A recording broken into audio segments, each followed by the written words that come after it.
Hi everyone, Bandanner here. I hope you're all doing well. Welcome back to the channel and welcome to this week's WARNO devblog. Today looking at the first of the Army General campaigns coming with Southag Holiding Attack. So what is the strategic situation? Well, as we've mentioned before, the Warsaw Pact sees the southern stretch of the Iron Curtain from Southag to the border with Austria mainly as a secondary effort. The Czechoslovakian People's Army, the CSLA, attacks across the frontier into West Germany, but it doesn't advance very much. The Dannian communists are more than happy to just fix the local NATO units in place. This gives NATO a chance to reform Southag under French command and bring in reinforcements from its allies, including forward-deployed Canadian units and mobile forces from Spain. It is a risky move, as in the north the Warsaw Pact seems poised to break through. Another opportunity is presented when the Soviet group of Central Forces opens up a new offensive access towards Nuremberg, which gets crushed by a combined West German and American task force. This puts the Communists in the theatre of war on the back heel. Meanwhile, Southag Command is cooking up a storm, and NATO plans to take the fight to the Warsaw Pact. This strategic counteroffensive will be the focus of WARNO's Southag's two Army General campaigns. It will be played out in two distinct phases, of which the first is Holiding Attack. So what is Holiding Attack then? Well, Holiding Attack is chronologically the first of the two Army General campaigns. In it we focus on the West German and Canadian divisions fixing the Czechoslovakian People's Army, or Czechoslovak People's Army, First Army specifically, in front of Pelzen. The Army General campaign will feature a number of divisions already presented in the multiplayer capable battle groups. However, Army General will also contain some campaign-only divisions. So, NATO. On NATO's side, you get to play with the 4th Panzergrenadier Division, which is situated in the northern part of the Army General battlefield. This is a standard Bundeswehr Panzergrenadier Division.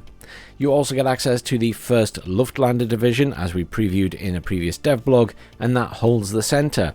It is here that the terrain of Holiding Attack is the most rugged. This formation acts as a link between NATO's two main mechanised divisions. The 1st Luftlandedivision contains very useful air mobile infantry battalion, which can be used as a mobile projection force. Then there are the 10th Panzer Division in the south, but still assembling. This means that one of the division's panzer brigades has yet to arrive at the start of the campaign, while the German 2nd Corps in Southag was the only one to be assigned a single panzer division. This particular formation was special in the way it was the first to be entirely equipped with Leopard 2A4s across its entire 3 brigades. This makes it the most powerful panzer division of the Bundeswehr in the late 1980s. The 1st Canadian Division likewise isn't deployed at the beginning of the campaign, instead expected later as reinforcements. The formation includes the 4th CMBG, the powerful brigade deployed to West Germany, the 5th GBMC, the Light Air Transportable Brigade from Quebec, as well as the 1st CMBG, a reserves brigade arriving last.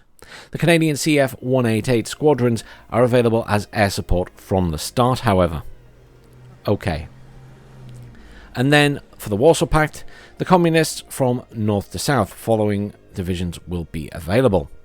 The Motostrelka Divizie, which is a typical CSLA motorized infantry division modelled along Soviet lines. The 19th Motostrelka Divizie, as previewed in a previous devblog. The 20th Motostrelka Divizie, in the same vein as the formations mentioned above. And then the 1st Tankova Divizie, again in a previous devblog.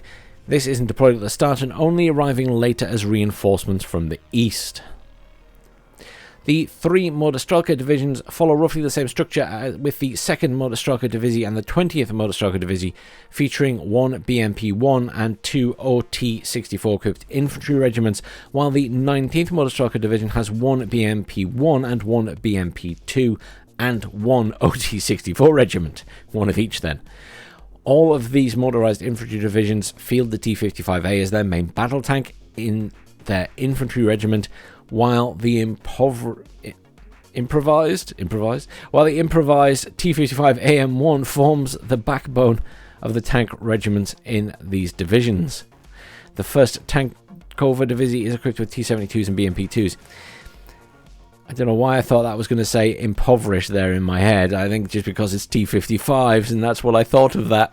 The 2nd Motorstrike Divisie and the 20th Motorstrike Divisie occupy a wider front, while the 19th Motorstrike Divisie has a shorter stretch, but deploys more in depth, covering Plzeň to the rear, and the Czechoslovakian city is furthermore garrisoned by security troops and the famous 22nd Vladislavi Pluk, which are the CSLA's Elite Special Forces Airborne Regiment, acting as the ultimate 1st Army Reserve. The campaign itself, well, a special note, but Holding Attack for once, an Army General campaign that will not feature any US or Soviet troops. This is mostly a West German versus Czechoslovakian affair, with the Canadians lending a hand when they hear another brawl is happening in Czechoslovakia. Of course, this is a reference to the infamous Canada-USSR punch-up in Pistony from 1987. I've never heard of that before, but there you go. Unlike the other Army General campaigns, where there are multiple faraway objectives to be captured by rupturing the enemy front line and breaking through, Holding Attack represents a grinding offensive. In this campaign, you need to repeatedly attack and erode the enemy's will for resistance and achieve victory through a slow but steady advance. NATO's goal is to secure the immediate objectives within the given time frame. This should wear down but also concentrate the enemy in a specific number of locations one by one. However, the ultimate price is the capture of Plzeň. The Warsaw Pact will need to hold the outer defences before falling back around Plzeň and doing an Alamo attempt.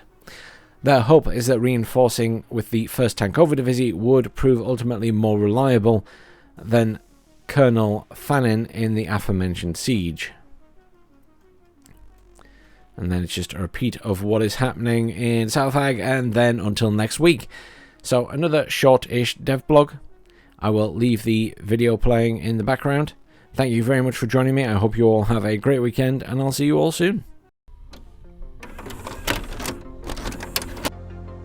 Late June 1989.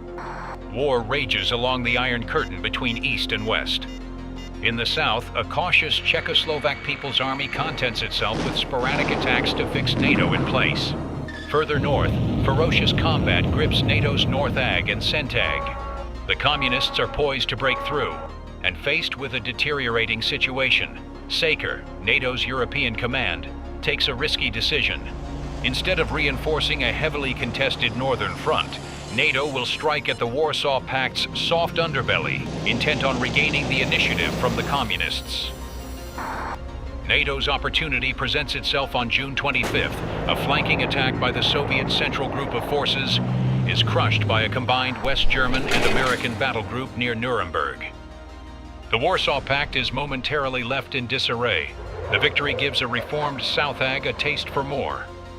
The crucial first stage of the counteroffensive leans on West German and Canadian forces, tasked with launching a diversionary attack to engage as many CSLA's 1st Army units as possible.